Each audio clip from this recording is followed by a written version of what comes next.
نحمده ونصلي على رسوله الكريم اما بعد فاعوذ بالله من الشيطان الرجيم بسم الله الرحمن الرحيم رب اشرح لي صدري ويسر لي امري واحلل عقدة من لساني يفقهوا قولي۔ السلام علیکم ورحمۃ اللہ وبرکاتہ۔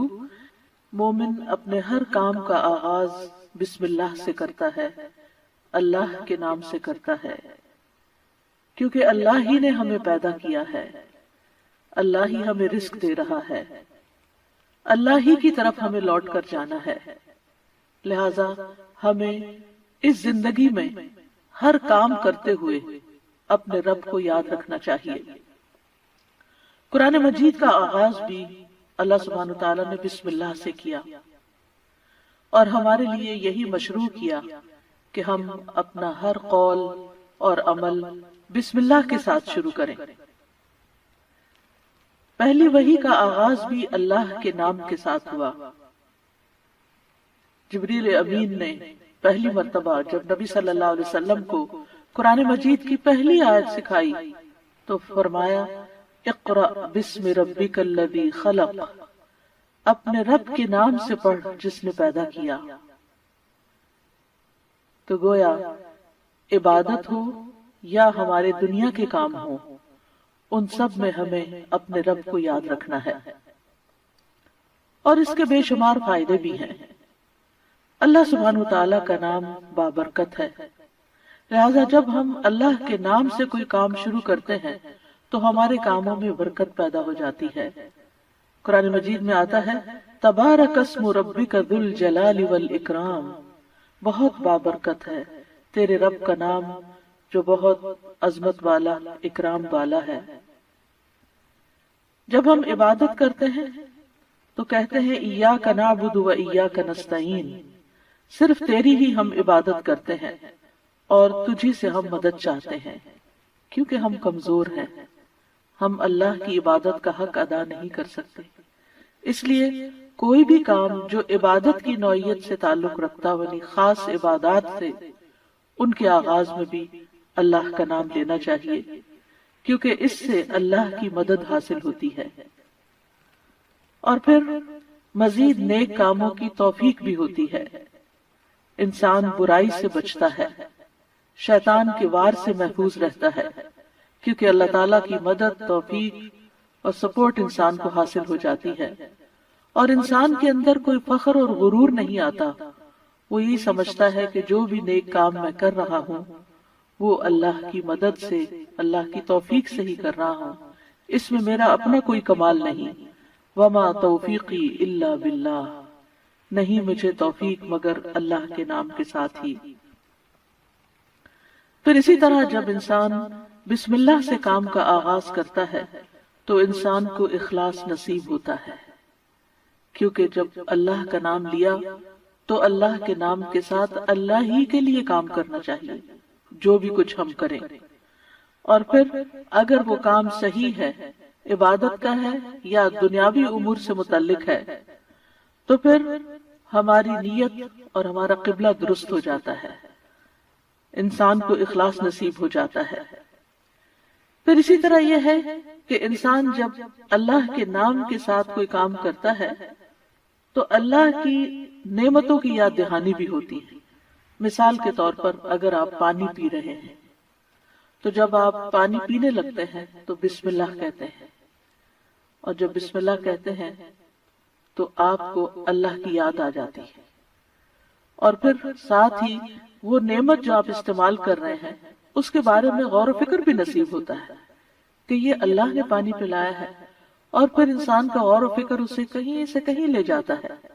اس کے اندر ایک وسعت پیدا ہوتی ہے، وہ سوچتا ہے کہ یہ پانی میرے گلاس میں کہاں سے پہنچا، کس نے اتارا۔ تو ظاہر ہے کہ پانی کا پیدا کرنے والا بھی اللہ ہے، اور تمام چیزوں کو اللہ سبحانہ وتعالی نے پانی سے پیدا کیا، جیسا کہ قرآن مجید میں آتا ہے۔ ہم تک جو پانی پہنچتا ہے کچھ تو زمینی ذرائع سے اور بیسیکلی بارش کے ذریعے آتا ہے۔ بارش کیسے آتی ہے؟ سمندروں کا پانی بخارات کی شکل میں اوپر اٹھتا ہے اور پھر بادلوں کی شکل میں جہاں اللہ چاہتا ہے برساتا ہے۔ جب بادل برستے ہیں یا برف پڑتی ہے تو پہاڑوں کی چوٹیوں پر اور مختلف جگہوں پر یا تو پانی جم جاتا ہے یا پھر ندی نالوں کی شکل میں، دریاؤں کی شکل میں بہنے لگتا ہے، اور کچھ پانی رس کر زمین کے اندر چلا جاتا ہے، چشموں کی شکل اختیار کر لیتا ہے، اور پھر مختلف ذرائع سے ہوتے ہوتے وہ ہم تک پہنچتا ہے جسے ہم پیتے ہیں، اور جب پیتے ہیں تو پھر اللہ کا شکر ادا کرتے ہیں اور آخر میں الحمدللہ کہتے ہیں۔ لیکن اگر اتنے اہتمام کے ساتھ جو پانی میرے گلاس میں پہنچا اس کو میں نے اللہ کو یاد کیے بغیر، نعمت دینے والے کا نام لیے بغیر ہی اس کو پی لیا، تو اس سے بڑھ کر ناشکری کیا ہو سکتی ہے۔ پھر اسی طرح اگر انسان کھانا کھاتا ہے اور اللہ کا نام لیتا ہے تو وہ ضرور سوچتا ہے کہ کیا جو کچھ میں کھا رہا ہوں یہ اللہ کی مرضی کے مطابق بھی ہے یا نہیں، حلال ہے یا حرام ہے، اور پھر کس طریقے سے میں اس کو کھا رہا ہوں اور کس طریقے سے یہ میں نے اس کو کمایا ہے یا مجھ تک پہنچا ہے، ان ساری چیزوں پر بھی غور و فکر ہونے لگتا ہے۔ تو گویا بسم اللہ پڑھنا بار بار انسان کو اللہ کی یاد دلاتا ہے،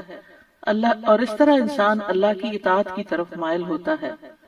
اللہ کی دی ہوئی نعمتوں کو اللہ کی رضا میں استعمال کرتا ہے، اور اللہ کو یاد کرتے ہوئے اللہ کا قرب حاصل کر لیتا ہے۔ یعنی جب ہر کام کے شروع میں جب اٹھتے بیٹھتے چلتے پھرتے ہم اللہ کا نام لیتے ہیں تو اس طرح ہمیں اللہ سبحانہ وتعالی کا قرب نصیب ہوتا ہے، اور ہمارے دنیا کے کام بھی عبادت بن جاتے ہیں، کیونکہ وہ اللہ کی مرضی کے مطابق اللہ کی رضا کے لیے ہوتے ہیں۔ اور اس طرح دنیا میں بھی کاموں کے اندر برکت پیدا ہوتی ہے، سہولت پیدا ہوتی ہے، اللہ کی مدد شامل حال ہوتی ہے، اور آخرت میں بھی یہ عمل فائدہ دیتا ہے، اور انسان کے اندر کوئی تکبر و غرور پیدا نہیں ہوتا۔ وہ سوچتا ہے کہ جو کچھ مجھے ملا ہے یہ اللہ کا فضل ہے۔ پھر ہم دیکھتے ہیں کہ انبیاء کا طریقہ بھی یہی رہا ہے۔ نوح علیہ السلام کے بارے میں آتا ہے کہ جب وہ کشتی پر سوار ہوئے تو انہوں نے دعا پڑھی، اس کا آغاز بھی بسم اللہ سے کیا، بسم اللہ مجریہا و مرساہا۔ اسی طرح سلیمان علیہ السلام نے ملکہ سبا کو جو خط لکھا اس کے آغاز میں بھی بسم اللہ لکھا۔ پھر اسی طرح ہم دیکھتے ہیں کہ نبی صلی اللہ علیہ وسلم متعدد مقامات پر بسم اللہ کی تعلیم دیتے ہیں، جس کے بارے میں آگے ہم متعدد احادیث میں دیکھیں گے کہ کس طرح آپ صلی اللہ علیہ وسلم کی زندگی کا ایک اہم حصہ تھا بسم اللہ پڑھنا، اور جس کام کا آغاز اچھا ہو جائے اس کا انجام بھی اچھا ہوتا ہے۔ قرآن مجید کا آغاز بھی بسم اللہ کے ساتھ ہو رہا ہے، اور بسم اللہ قرآن مجید کی ایک مستقل آیت ہے، یعنی یہ کہ سورۃ الفاتحہ یہ کسی اور سورت میں داخل نہیں ہے، ہر سورت کے شروع میں اسے الگ آیت کے طور پر لکھا گیا ہے۔ اور اس میں ہم دیکھتے ہیں کہ سورۃ التوبہ جو ہے اس سے پہلے بسم اللہ نہیں ہے، کیونکہ بسم اللہ سے امان حاصل ہوتی ہے، اور سورۃ التوبہ کے شروع میں امان سے یعنی کہ مشرکین کو امان سے نکالا جا رہا ہے، بری ذمہ کیا جا رہا ہے۔ تو بہرحال آغاز ہوتا ہے قرآن مجید کا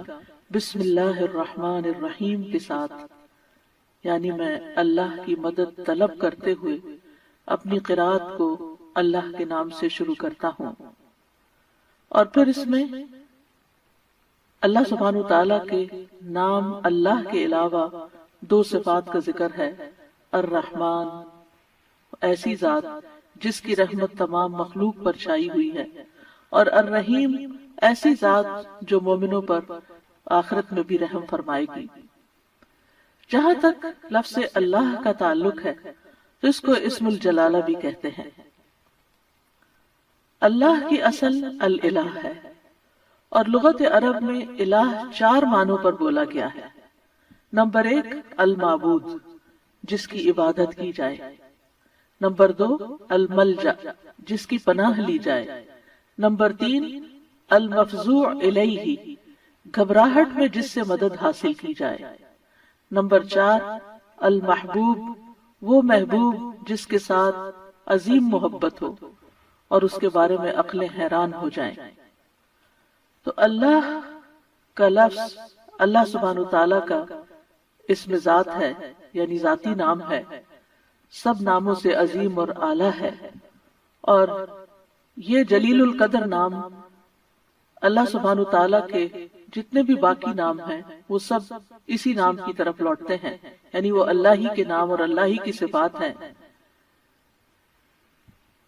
اور اس کو امام غزالی کہتے ہیں کہ یہ اللہ تعالیٰ کے ناموں میں سے سب سے زیادہ عظیم نام ہے، کیونکہ یہ اس ذات الہی پر دلالت کرتا ہے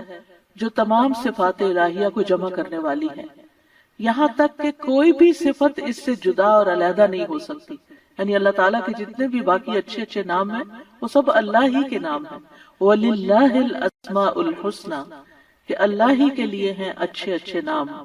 سورۃ الاسراء میں آتا ہے قُلِ ادْعُوا اللَّهَ أَوِ ادْعُوا الرَّحْمَٰنَ أَيَّمَّا تَدْعُوا فَلَهُ الْأَسْمَاءُ الْحُسْنَى، کہہ دیجئے کہ اللہ کو پکارو یا رحمان کو پکارو، تم جس کو بھی پکارو گے سو بہترین نام اسی کے ہیں۔ اسی طرح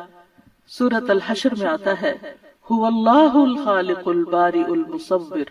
لَهُ الْأَسْمَاءُ الْحُسْنَى، وہ اللہ ہی ہے جو خاکہ بنانے والا ہے، گھڑنے ڈھالنے والا ہے، صورت بنا دینے والا ہے، سب اچھے اچھے نام اسی کے ہیں۔ اسی کی تسبیح کر رہی ہے ہر وہ چیز جو آسمانوں اور زمین میں ہے، وہی سب پر غالب کمال حکمت والا ہے۔ تو اس لیے بہت ضروری ہے کہ جب ہم بسم اللہ مختلف مقامات پر کہتے ہیں تو ہمیں اللہ کی پہچان بھی ہونی چاہیے۔ اللہ سبحانہ وتعالیٰ کو پہچاننا بھی ضروری ہے، اور اس کی پہچان اس کی نشانیوں کے ساتھ بھی ہوتی ہے جو کائنات میں پھیلی ہوئی ہیں، اس کی پہچان اس کی کتاب کے ذریعے بھی ہوتی ہے، اور اس کی پہچان نبی صلی اللہ علیہ وسلم نے بھی کروائی ہے۔ لہٰذا اگر ہم اللہ تعالیٰ کو پہچانیں گے تو ہم صحیح طور پر پورے شعور کے ساتھ بسم اللہ ادا کریں گے۔ بلحجیم قبیلے کے ایک آدمی سے روایت ہے، وہ کہتے ہیں کہ میں نے پوچھا اللہ کے رسول آپ کن چیزوں کی دعوت دیتے ہیں؟ نبی صلی اللہ علیہ وسلم نے فرمایا میں اس اللہ کی طرف دعوت دیتا ہوں جو یکتا ہے۔ قال ادعو الی اللہ وحدہ، وہ اللہ کون ہے؟ اللہ وہ اللہ کہ جب تم پر کوئی مصیبت آتی ہے اور تم اسے پکارتے ہو تو وہ تمہاری مصیبت دور کر دیتا ہے، اور جب تم کسی بیابان اور جنگل میں راستہ بھول جاؤ اور اس سے دعا کرو تو وہ تمہیں واپس پہنچا دیتا ہے، جب تم قحط سالی میں مبتلا ہوتے ہو اور اس سے دعا کرتے ہو تو وہ پیداوار ظاہر کر دیتا ہے، یعنی تمہارے سب کام وہی بناتا ہے۔ لیکن یہاں خاص طور پر اس آیت کے اندر یعنی بسم اللہ الرحمن الرحیم کے اندر اللہ سبحانہ وتعالیٰ نے اپنا جو تعارف کرایا ہے، اپنی جو پہچان کرائی ہے، وہ اپنی صفت رحمت کے ساتھ کروائی ہے کہ کون ہے اللہ؟ وہ جو بے حد مہربان،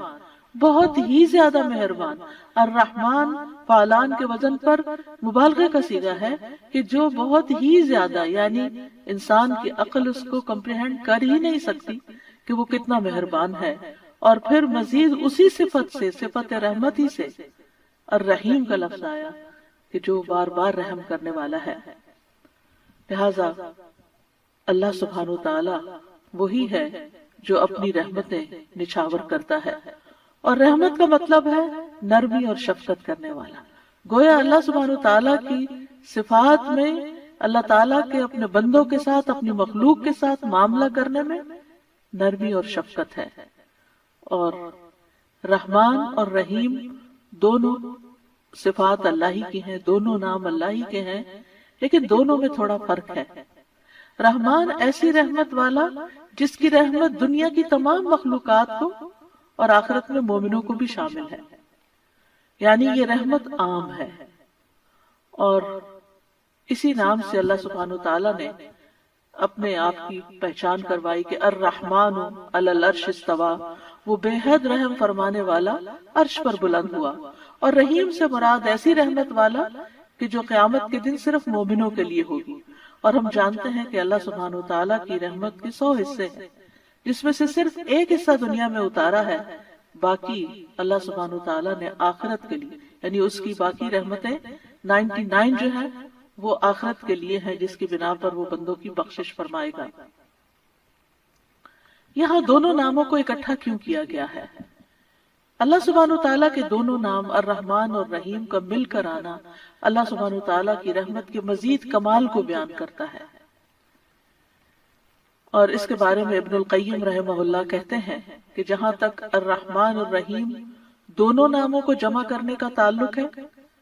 تو اس کا معنی ان دونوں معنوں سے اچھا ہے جو معنی ان کے الگ الگ بیان کیے جاتے ہیں، یعنی وہ مزید جمع ہو جاتا ہے۔ اور وہ یہ ہے کہ الرحمن اللہ کی قائم صفت پر دلالت کرتا ہے اور لفظ الرحیم اللہ کی مخلوق پہ کی جانے والی رحمت سے تعلق رکھتا ہے۔ پس نام اللہ یعنی پہلا نام جو ہے اللہ کی ذاتی صفت یعنی ذاتی صفت رحمت پہ دلالت کرتا ہے، اور دوسرا نام اللہ کے فعل پر دلالت کرتا ہے کہ اللہ اپنی رحمت کے ساتھ مخلوق پر رحم فرماتا ہے۔ اور ابن قیم یہ بھی کہتے ہیں کہ ان دونوں صفات کو جمع کرنے کا یہ فائدہ ہے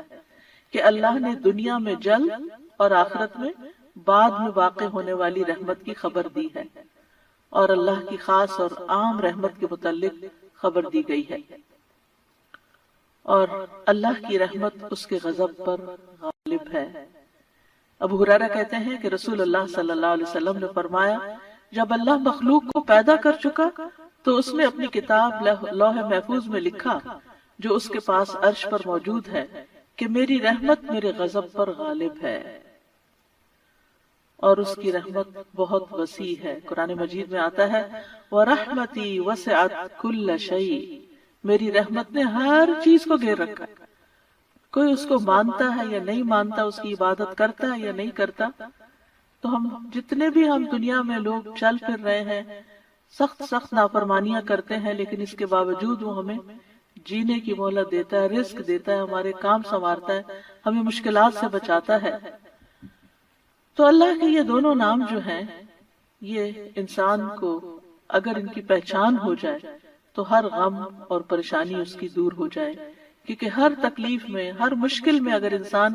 یہ یاد کر لے کہ میرا رب بڑا ہی مہربان ہے، بڑی ہی رحمت فرمانے والا ہے، تو انسان کی پریشانی دور ہو جائے کہ وہ ہے کوئی جو میری مشکل آسان کر سکتا ہے، اور وہ اپنی رحمت فرمائے گا اور ضرور کر دے گا۔ تو ہمیں ہر کام سے پہلے بسم اللہ پڑھنی چاہیے، کیونکہ اللہ سبحانہ وتعالیٰ کا نام لینے والا کامیاب ہوتا ہے، اور جیسے کہ قرآن مجید میں آتا ہے قد افلح من تزکا وذکر اسم ربہ فصلی، بے شک کامیاب ہو گیا جو پاک ہوا اور اس نے اپنے رب کا نام یاد کیا، یعنی رب کا یہ نام لینا کامیابی کی علامت ہے، کامیابی کی ضمانت ہے۔